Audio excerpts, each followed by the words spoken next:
Victory Venkatesh కొత్త cinema గురు విడుదలై 4 నెలలైపోయింది. ఇప్పటిదాకా ఆయన కొత్త సినిమా ఊసే లేదు.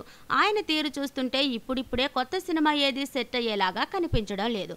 గురు విడుదలకు ముందు ప్రమోషన్లలో పాల్గొన్న వెంకీ ఆ తర్వాత అడ్రస్ లేడు. ఈ సినిమా సక్సెస్ సాధించినప్పటికీ విడుదల తర్వాత వెంకీ కనిపించలేదు. ఈ చిత్రానికి సక్సెస్ మీట్ లాంటిదేమీ కూడా చేయలేదు. రిలీజ్ తర్వాత సినిమాను మరింతగా ప్రమోట్ చేస్తే దాని రేంజ్ ఇంకా పెరిగేదేమో, కానీ వెంకీ మాత్రం అదేమీ పట్టించుకోకుండా సైలెంట్ గా ఉండిపోయాడు. గురువును పట్టించుకోలేదంటే తన తర్వాతి సినిమా పనుల్లో వెంకీ బిజీగా ఉన్నాడేమో అనుకున్నారు. కానీ అలాంటిదేమీ లేదని తెలుస్తోంది.